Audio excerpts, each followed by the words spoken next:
Hello everybody, it's Mike from Shockwork Games with another devlog for Alder's Blood. Don't worry, we are still working on the game. It's not that we stop it.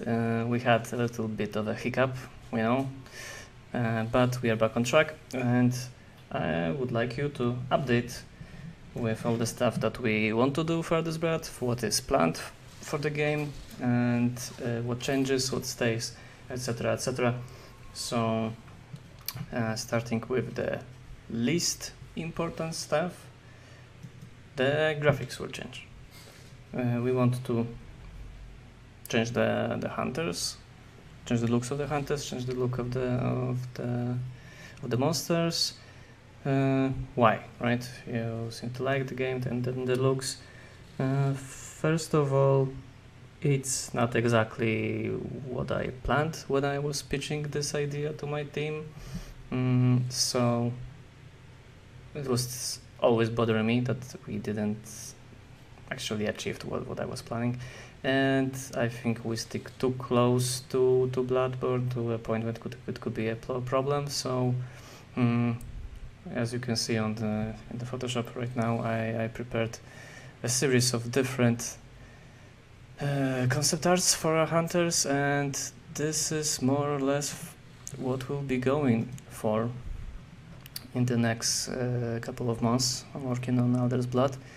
So less 17th century, more 19th century, something like that. A little bit of Wild West, a little bit of 19th century Europe, this kind of stuff. It is not that much of a change. We still have guys in cool cloaks and fancy hats and covered faces. This stays. This is not gonna change.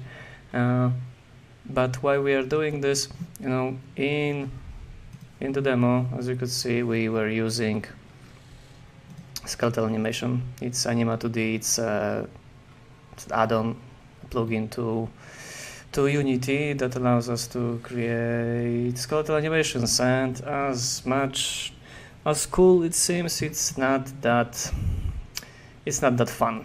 When you want to do something more interesting of an animation, it's very limiting, and it was bothering me for a long time.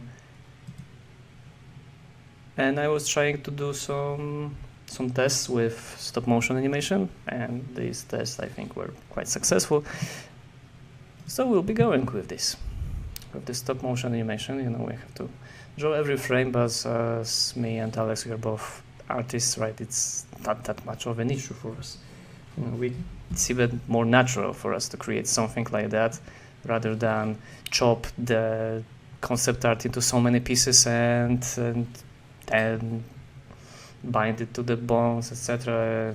Then you see that for this particular animation, the way you chopped it is bad, so you go back and forth, and in the end, you still have this quite stiff look on the characters. You cannot do much. I cannot turn him 90 or 180 degrees. I cannot do anything like that. With this type of animation, I can do what I want, right? I'll just draw the next frame however I like it to look. So we have one animation. This I will talk about the weapons later. Just show you some of these animations that I made recently. So different animations for different weapons, and I also have this Naruto run, as someone on Discord said. And the reason why I don't have arms on this is because this will be like a base for all of the running animations for different weapons. So later I will just duplicate this file and draw the weapon arms for every weapon available in the game. Okay, so that's this. There will be some more animations for our hunters.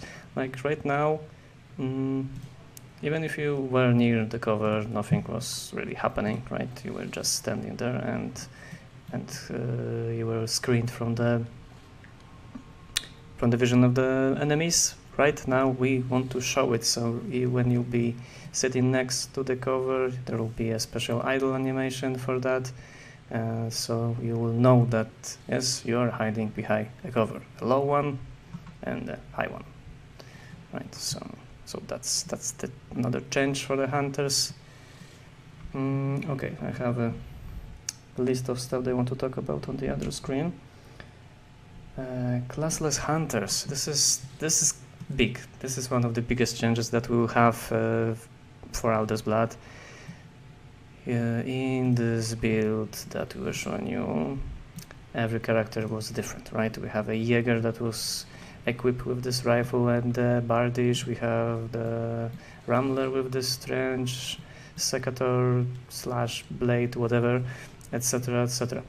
We will not do this anymore.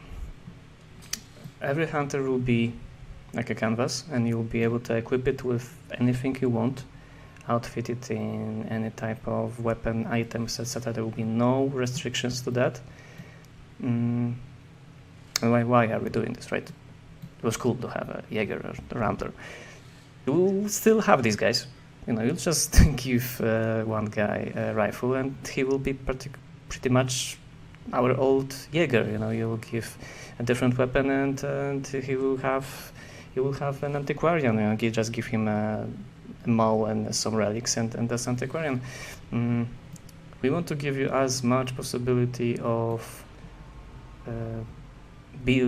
team builds as possible. You know, that's what this game was supposed to be. And with the classes, it's not exactly that. You know, there are some restrictions. Some classes tend to look and act better than the others. I was thinking that maybe that would ease the balancing process, but no, it's actually making more problems than it's fun. So right now, every hunter can be outfitted with anything you want.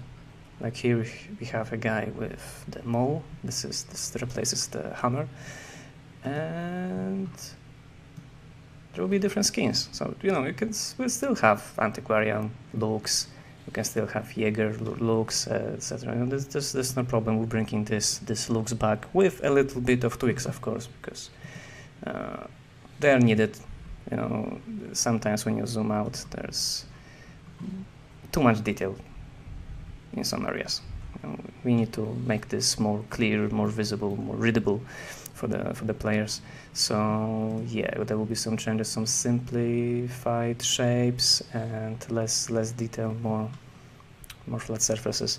So it will be easier to read when zoom out.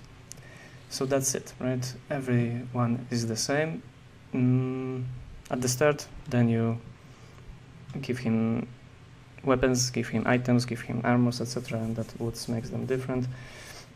And with time we'll be adding more skins. So you just choose the look that you prefer for that particular hunter. And another thing, okay, I don't have this open here, so let's add another file to Photoshop. And that will be weapons. Weapon classes. This is something new. This is something like reminiscent of what we had with the hunter classes, but it's available to all.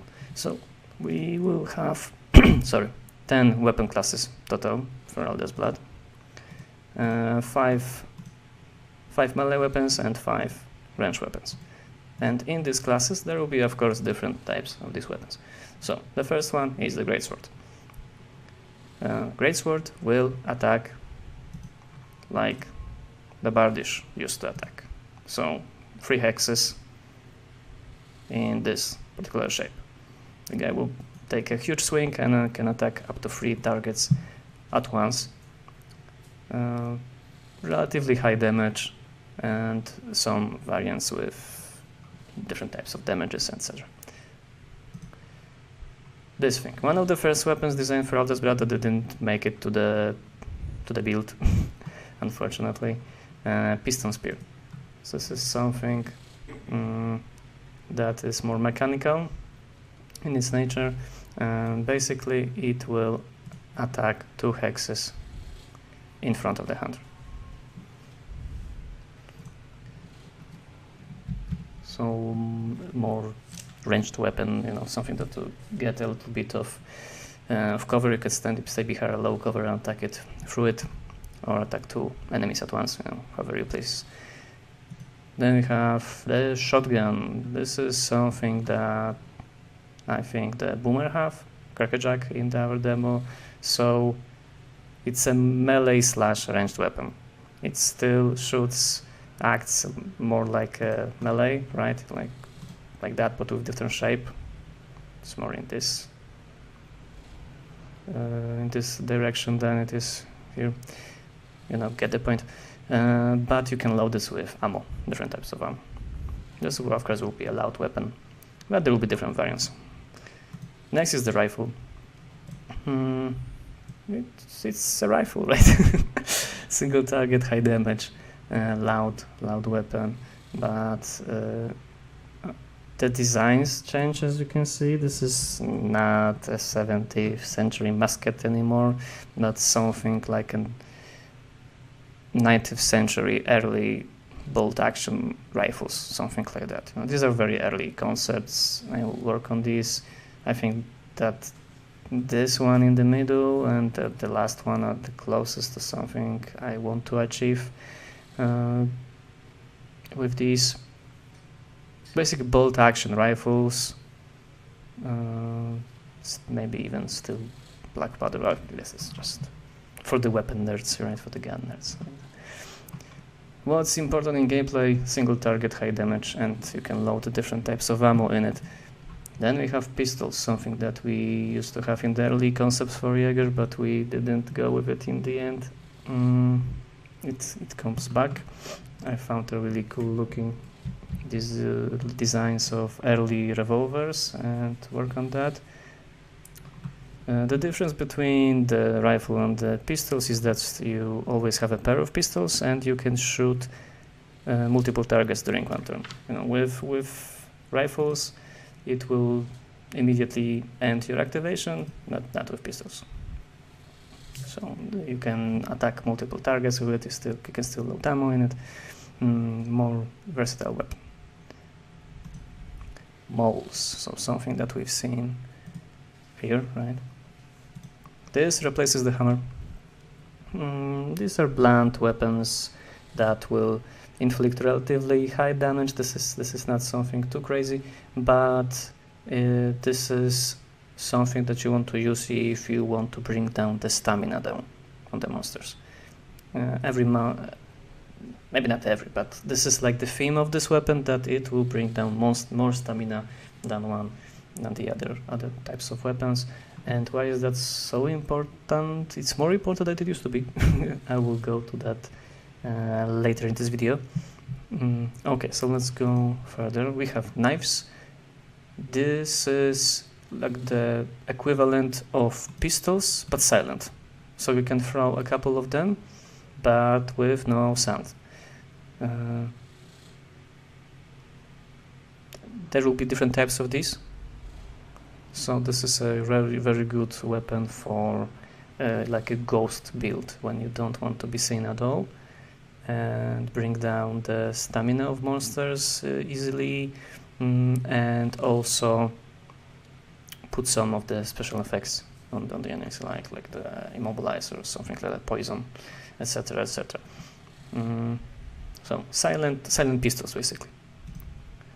The bow is silent rifle, right? No, seriously, it's like that. It will have lower damage than the rifle, of course, but this will not break your concealment. So you can stay hidden with this, and I don't know if we will have different types of arrows for this, or the bows will be like equipped with a fixed types of arrows. This is still open thing. We'll see.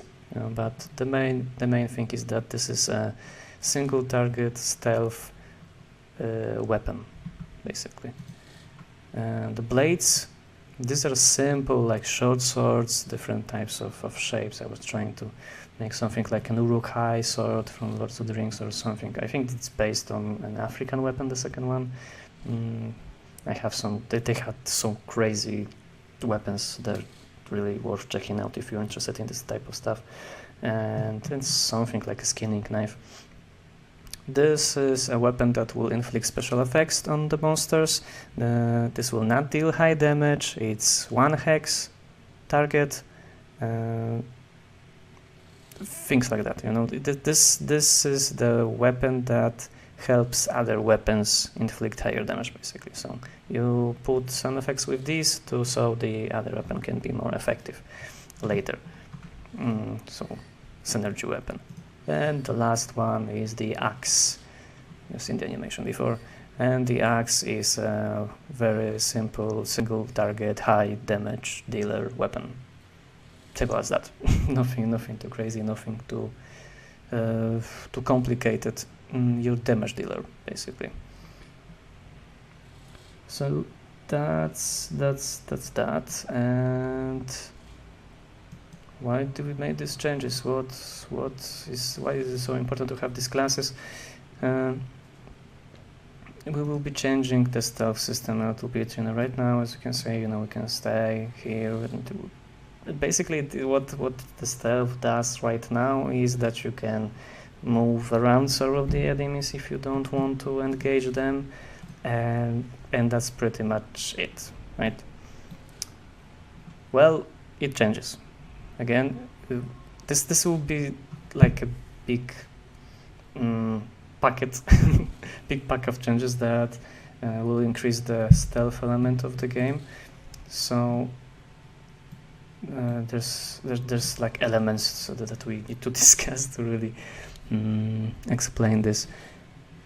We will have stealth kills. Long story short, there will be stealth kills and finishers. So if you manage to sneak up on the enemy from behind or from these piles of bushes, you may be able to bring him down in one shot. You know, a special icon will appear above him, above the enemy that is sustainable to this, and bam, with one action you kill an enemy. And why I said that there's like a package of changes, because first of all, the smell system will change. It won't be like this. We have problem with showing you this, guys. Like seriously, there's a big problem of showing you this. So we figure out that we have to change this basically. So it will, the new smell system will be something like this flag that will be emitting from your hunter to the direction of the wind. So if it goes there, this will be like something like that, and the strength from the wind will determine the length of this. So going from the direction that the wind is blowing will prevent you from being detected, and then you can perform a stealth kill on the enemy. Another thing is that the enemies will be looking in the directions, right? They don't have this 360, I don't know, sixth sense or whatever. If the guy is looking to the left, you can go and attack him from the rear. If you stay there, you'll probably get detected in the next turn, but there will be also the area, small area around him when he gets alarmed, and when he'll be alarmed, you won't be able to take this stealth kill, probably. You know, this is something that needs refinement, needs testing. We don't have this in the build yet, so we'll see. But that's one thing. And another situation when you could bring down a monster with one hit is when you bring his stamina down to 0. That's why the maul is so important. That's why the blade sword is so important. The throwing knives and all of the stealth weapons, right? The bows and the knives, because right now, when the monster loses all of his stamina, he just loses the turn. And okay, this could be helpful, but this is not something that is like a game breaker. And right now, especially with the bigger targets, it will be a really great strategy to bring down his stamina, so he'll be sustainable to the finishing attacks. It's exactly the same animation that we'll have with stealth. So if you want to, you can choose between like a high damage and effects, and that's how you will kill these guys. Or you can go with stealth, try to lure an enemy that you want to hunt down, bring down his stamina, finish him off, or just I don't know, you have a target there and there are some minions that will be in the way, make a sweeping run, right? Sneak up, kill one, sneak up, kills the second one, only the main target stays in the area, finish him off, it will be easier, right? So the stealth will be more important, and there will be some other things with the stealth that we'll be doing. I don't want to spoil anything right now because I don't know if these things will stay, and I don't want to make like bold statements that will not happen. So that's it, stealth, kills and finishers, so the stamina will work a little bit different. Of course our guys will not be sustainable to these finishers, this will be a little bit too much. So monsters, okay, let's go back here. So Alex made this big pile of concept art because we figured that, well, if we need to do this in the stop motion animation, that we could also like take a second look and some of the concepts that we did so far, some of the enemies that we did, and maybe redesign them. And this starts to happen, right now. So right now the guy that for sure will stay is this guy. This will replace not this guy, standard werewolf. This will be our simple damage dealer, so I want this to be shown, on the concept, so he will be more beefed up, have more muscles, etc. This will be one of the first enemies in the game that you encounter, so he will be also relatively normal, classic. Later on we will see more strange enemies like the first one. This Alex did like a minion. I think this will replace the small werewolf that we had in the demo. These guys play the role of the spotters. They are not very powerful on their own, they don't do much damage, but what they do is when they see a hunter, they start screaming and luring the other enemies to the area, so they can create this circle of death for you very quickly. This guy will probably get changed, we don't like it with Alex, but we want to have a flying enemy. There are some other ideas, like maybe something that's like insect-like, or maybe some vampire mist kind of thing. We'll see, we'll explore these ideas. But basically we need a guy that's floating and will not trigger traps that will lay on the ground. So this will be pretty similar to the first guy. Not a very strong enemy, but someone that can ruin your plans, because he does something different, and that's it. And the last one, this is the variant of this guy that is possessed by the darkness, so it won't be just red eyes and that's it. the enemies will change into like completely new versions that will be more powerful, more dangerous. So that's one thing. Now there will be of course more enemy types, but this is like the start. A brawler, something flying, something screeching, and a variant of this when they just go in hordes. So it will be probably something from these guys. And there will be more. Okay, so I was talking about this monsters looking into the directions. We need to show it, and we want to show it on the animation rather than on the UI. We don't want you to play with the UI, we want you to play with the game. So the guy is looking to the left and down, the guy is looking to the left, the guy is looking to left and up, right?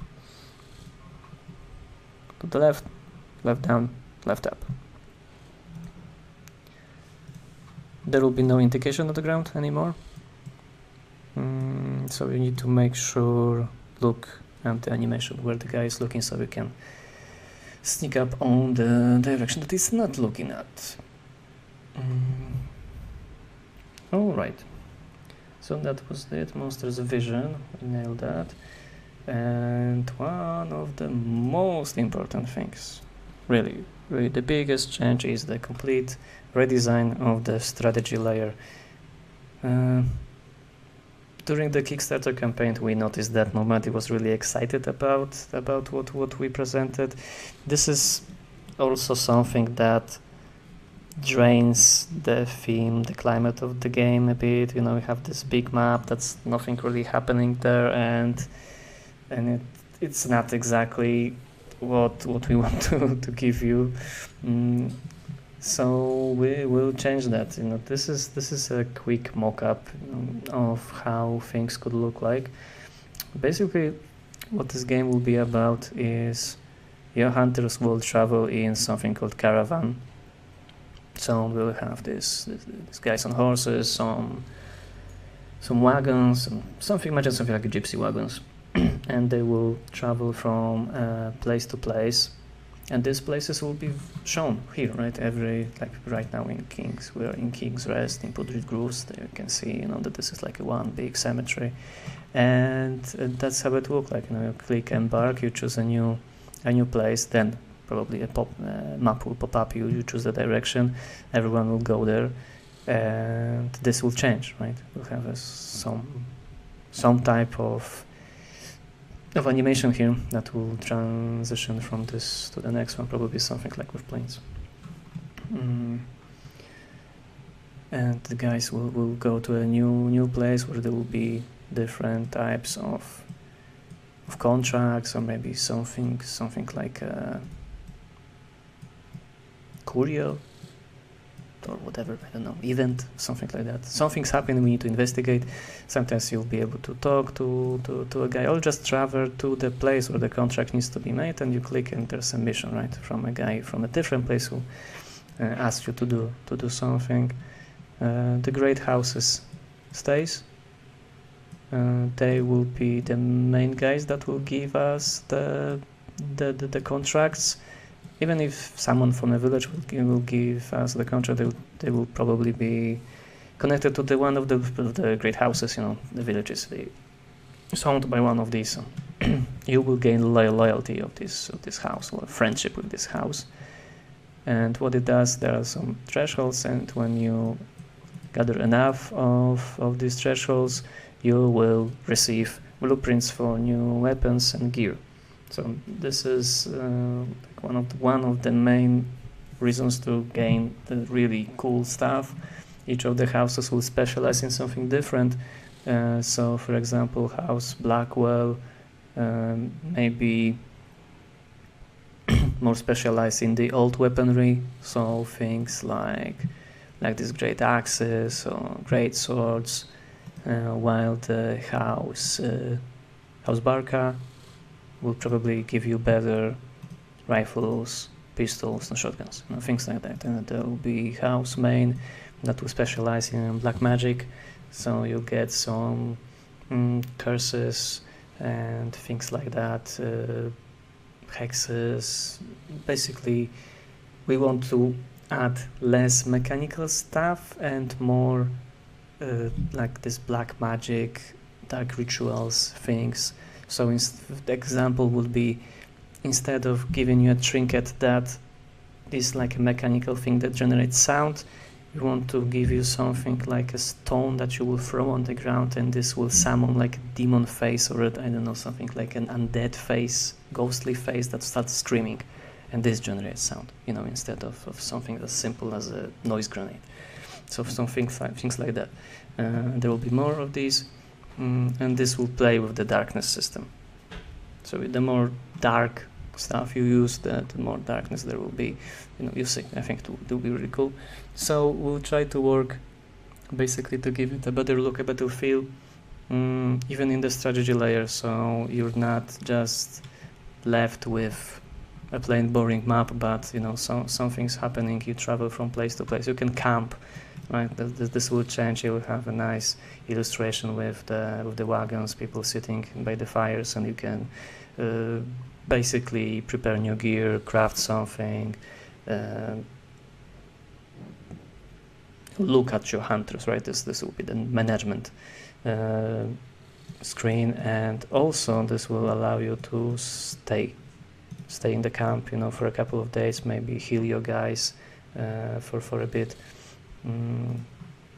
Another thing is that there will be no linear passage of time in the strategy layer anymore. This will be also like a turn-based, so if you travel from one place to another, and this is a neighboring place, this will take like 1 day, and the further you go, this will be the more days will pass. The moon will probably stay. I would really like the moon to stay, but I don't know if it will be from the very beginning, or maybe we'll add it later. We'll see.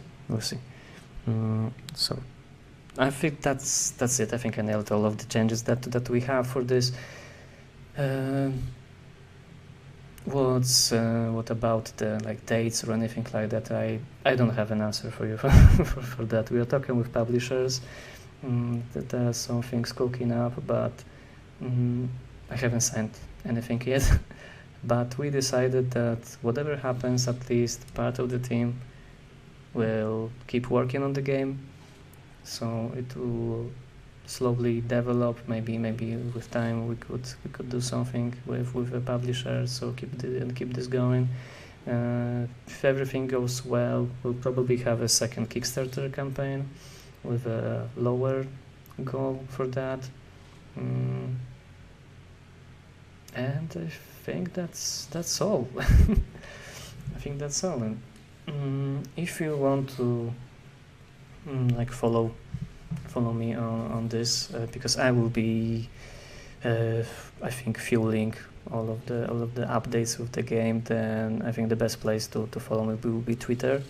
We'll add my Twitter ID in the description for this video, and of course all the other social media that we have, Facebook, or maybe you could join the Discord server. I will be on Discord on Sundays, sitting there and talking, doing some stuff. I just finish recording this and I go there. So if you want to, sit with me and talk about some stuff about Alder's Brat or just some bullshit other things, then feel free to go. You're welcome.